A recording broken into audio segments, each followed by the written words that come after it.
Okay, so I want to talk about Amazing Spider-Man The Gauntlet. It's not really a event per se, it's more of a period piece. Just in this title, kind of like what Dark Reign was over the Marvel Universe last year, or X-Men Divided We Stand, which is just more of character examination. Uh, Basically the course of this is that Spider-Man has gone after, or mostly it's after a character assassination. And the Dark Reign American Sun storyline, that we find a lot of the old Spider-Man villains are coming back, and they've been heavily retconned into the post One More Day universe, or in the post One More Day Spider-Man, excuse me. For the most part, a lot of these retweaks with the villains, I mean, like, there was Doc Ock there, and Raptor and the Clone Saga and all that. That was interesting. Then the Gauntlet really started back in December, January, where we had Electro show up, and it's just gone on since then. For the most part, this has actually been some good storytelling here. You have a lot of major changes to the status quo, not only in terms of characters and all that, but the fact that normal aspects of Peter Parker's life that were always there are now gone. And I'm talking about more crazy than just his aunt getting remarried again, who, by the way, has been turned into a total bitch now by Mr. Negative, and that just kind of wandered off, and nobody has really seemed to address that within the last month or two. And I hope that gets fixed sometime. The Electro story was just great. Basically what happens is the big shocker in that is that the Daily Bugle building blew up. And I just thought that was, a lot of folks were just shocked about that, but at the same time, it's really outstanding and a really ballsy move on their part to go and change Parker's world like that. The other big shocker to this was him getting fired from his job at the mayor's office working for J. Jonah Jameson. Basically, what happened when this new acid-spewing vulture showed up and started killing off a lot of mob bosses and all that, Spider-Man tries to go and make, or Peter Parker tries to go and make Jonah Jameson look heroic by doohickying with the video somehow of a surveillance camera, and something that really knocked JJ up in my book quite a few points is that he actually went and fired Spider-Man from his, fired Parker from his job.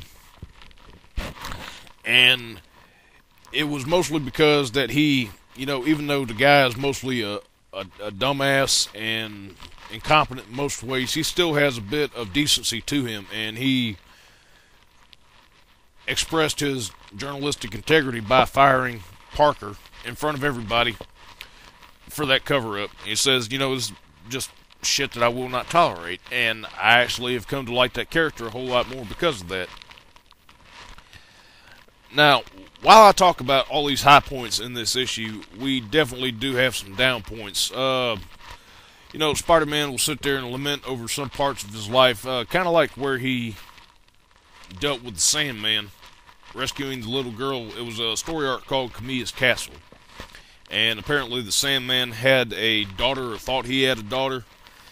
And when he goes and takes the little girl away from the island, she winds up in foster care. And basically, something happened that Peter thought would work out fine actually worked out worse for the little girl. And she just turns to him and said, "I always hate you for this."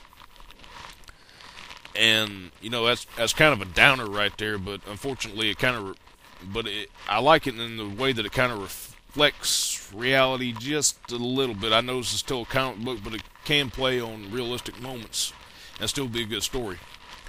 The Rhino issue, which I have to address right now.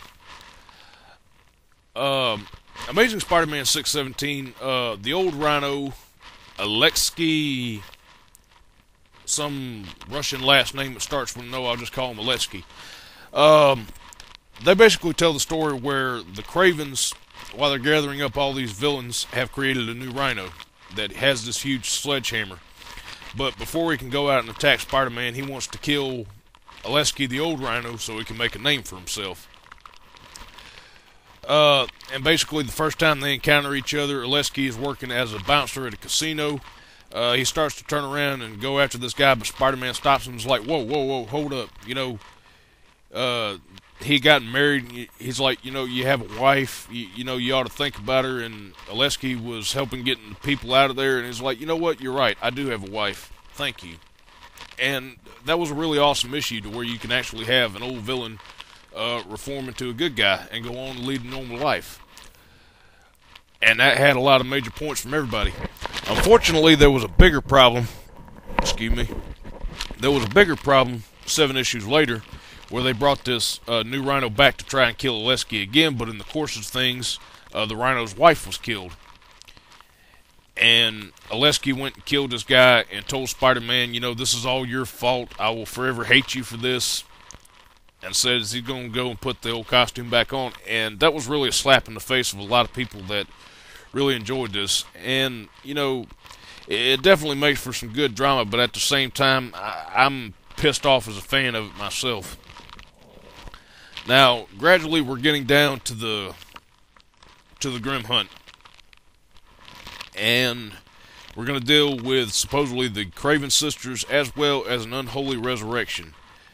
Quickly in the time I have left to tell you this, I do hope that they do not bring Craven back into this. You're going to ruin a completely good story that was told back in the 80s. Craven's Last Hunt, really good story. Highly recommended, by the way. But as far as the Grim Hunt goes, which is the conclusion of the Gauntlet, I really hope that they don't bring Craven back, because if they do, I swear to fucking God, I will drop this title. That's a damn promise.